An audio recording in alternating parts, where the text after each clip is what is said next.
Hi, this is called impulsing, the electricity of the nervous system. My name is Denise Ingebo. I'm an independent theorist in neuroscience, the study of the nervous system, and I'd like to introduce you to a new way of looking at how the nervous system works.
And I'd like to introduce you to a new way of looking at how the nervous system works.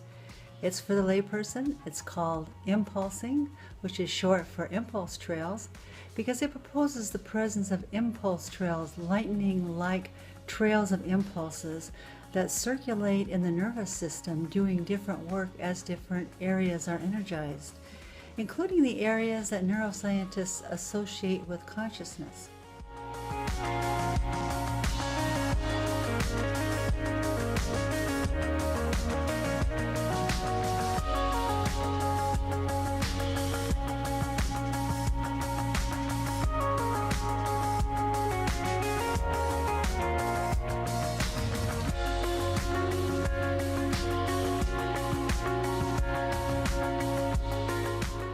So we'll look at the features of this system, starting with the system's circuitry. And then on this backdrop, we'll see how the system gets energy from the body and the environment. We'll see how it uses that energy to form lightning-like impulse trails. And then we'll follow the flow of activity and see how we can infer that the system's general or primary work is to monitor and resolve. And then we'll look at the more specific monitoring and resolving work that we're familiar with. And we'll describe the kinds of conscious work that's done in 4 areas of an inner circuitry and see how this conscious work culminates in a particular kind of conscious instant.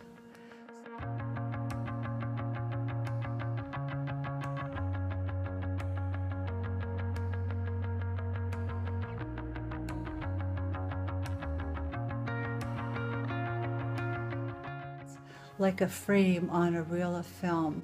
So altogether, we'll see how cycling in these pathways form a series or stream of conscious instants that, like frames on a reel of film, blur together to form, in this case, seamless consciousness.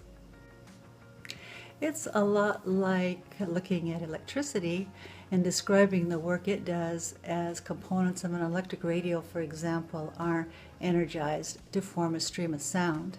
In this case, we'll introduce impulsing and describe the work that it does in the areas of the conscious pathways to form a stream of consciousness. So let's look at the circuitry. Based on traditional neuroscience, the circuitry, the nervous system, is made up of groups of cell assemblies, neuron groups that are specialized. They have branches that reach to other neuron groups, and then those reach to others, and altogether it forms a circuitry within the body's tissue. The circuitry can be said to begin with the sensory groups that are embedded in the body's tissue. From there, they reach inward to the midbrain or to the spinal cord, and then often to deeper structures in the brain and the cortex, which covers the surface of the brain. And then connections reach back, eventually getting back to body tissue, where adjacent sensory groups, which in effect closes or completes the circuitry.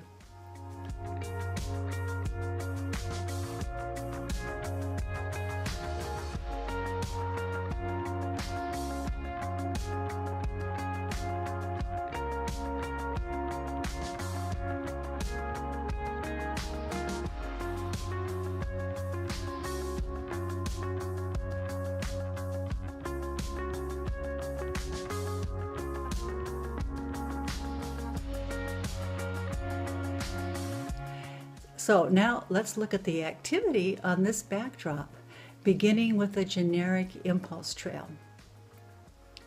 An impulse trail begins when a sensory group absorbs a pattern of energy from the body or the environment, and this energizes a pattern of the group's neurons.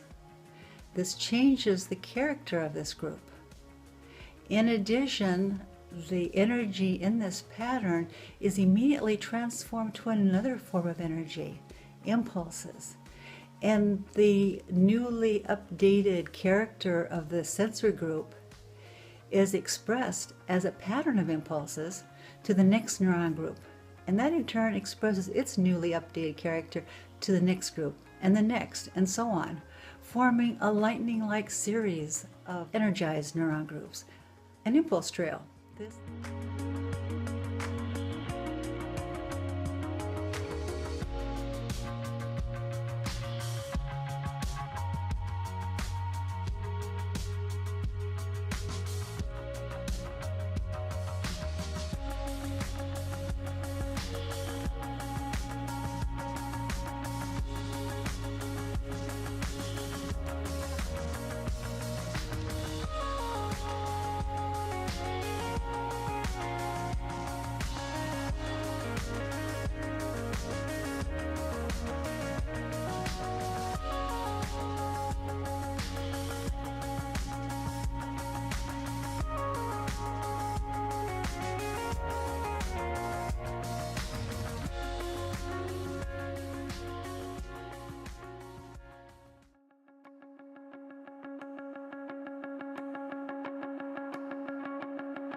Now we'll be following impulsing in the 4 areas of the inner circuitry, the conscious pathways, and we'll describe the specific monitoring and resolving work that we're most familiar with.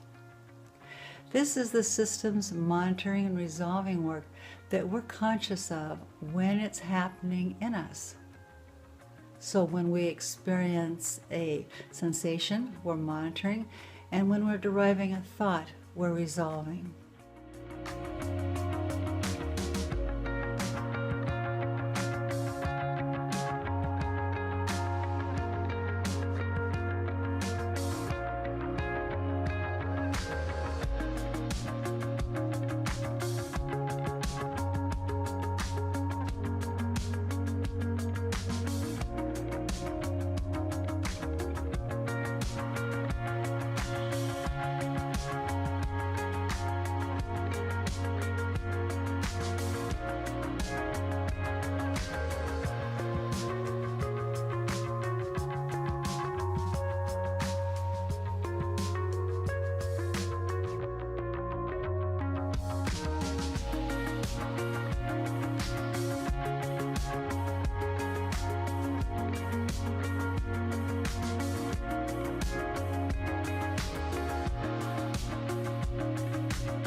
This first area starts with the sensory receptor groups that are embedded in the body's tissue, where they are exposed to energy in the body and the environment, and where their branches reach inward to a set of groups near the center of the brain called the thalamus. And the trail in this area begins when a sensory neuron group absorbs a pattern of energy, light waves, sound waves, for example.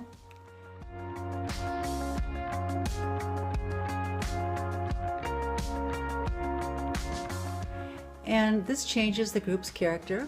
Then the energy in the group's pattern of energized neurons is changed to another form of energy, impulses.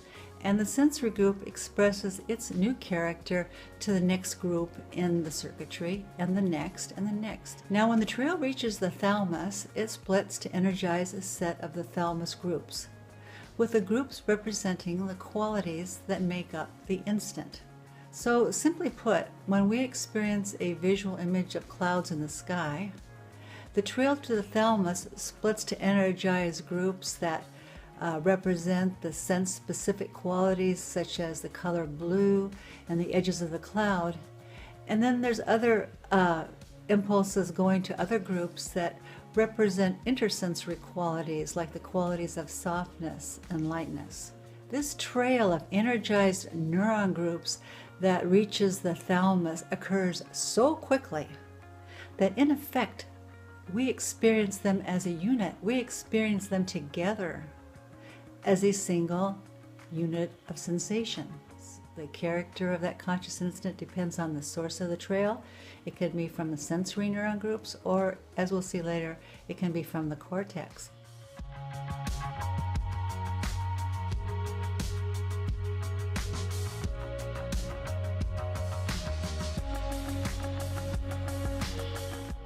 Area 2 makes a record of each conscious instant we experience. So the second area starts where Area 1 left off, at the thalamus.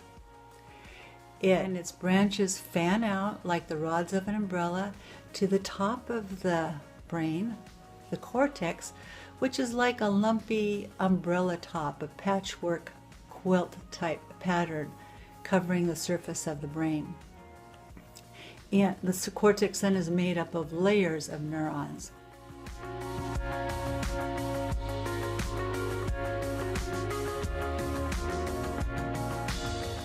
So from the thalamus, the trail stays split, and the separate impulses fan outward to a set of sections in the cortex. Like the thalamus, these patches represent or correspond to qualities of the sensation. These separated impulses then quickly, simultaneously, spread out 360 degrees over the surface of the cortex until they collide. And the neurons in this layer, as they are energized and collide, they all fuse together to form a single pattern of fused neurons that reflects the qualities that make up the sensation just experienced. And this pattern of fused neurons is now a permanent record of the conscious instant we just experienced. And each pattern of fused neurons then fits into a network, an intricate lace-like network we begin making earlier in life. Now, after fusing the neurons, the leftover energy from the incoming trail sinks into the network through the new record's qualities and energizes past records having any of those qualities in their makeup. In this way then, each current conscious instant energizes its related records. And as this energy sinks in, we experience a sense of recognition or orientation. And these records, energized records in the network, stay energized for a short time.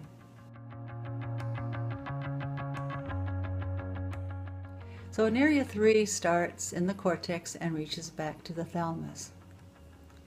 Now, as we saw, each current conscious instant energizes an area of the network. its related records. And over time, a number of energized areas in this network gather.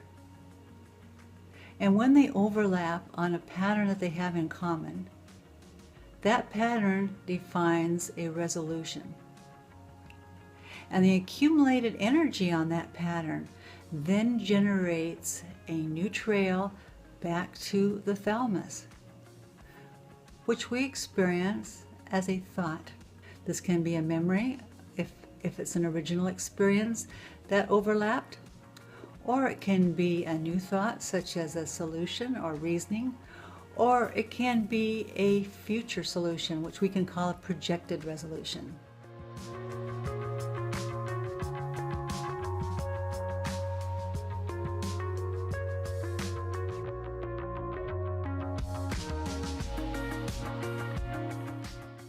In Area 4, we'll see how feelings of muscle tension are formed and released. Area 4 is more like a subcircuit in the system. It starts at the cortex, goes to body tissue, primarily muscle, and then back to the thalamus. Okay, a feeling begins when we experience a sensation or a thought as a pattern of tones. And when this pattern overlaps in the cortex with the always present landscape of muscle tension, the overlapped pattern they have in common generates an impulse trail back to the body's muscle, which we experience as a subtle pattern of tension. This replicates the same pattern of tones as the originating thought or sensation. So each sensation or thought automatically generates a physical counterpart, where it stays energized for as long as the sensation or the thought is present.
Now, when the originating sensation stops, or the thought is resolved, the corresponding tension pattern is released, and we feel the muscle relax. In fact, as the muscle relaxes, we feel this reversal of tension as a kind of balance that we call emotional balance.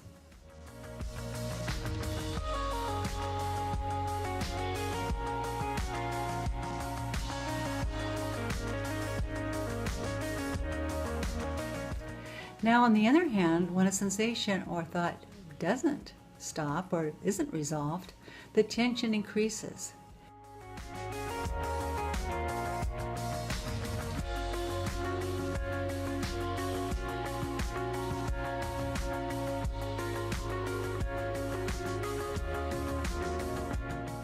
So at best, the steady monitoring and resolving work in these pathways leaves a balance, stress, and release tension pattern.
And if you'd like to help me continue, you can contribute once or monthly, no strings attached, to the Impulsing account at any Wells Fargo branch.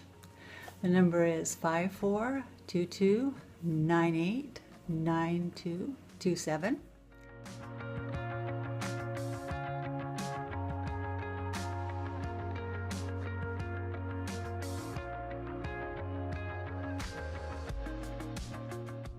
So I'll keep my progress updated on my website, www.impulsing.org, where my work is always freely available, no strings attached, for your consideration, including a more complete but less refined description of the model in the book, The Conscious Stream Review Edition. This is also freely available on the website. Well, I'm Denise Ingabo. Thank you.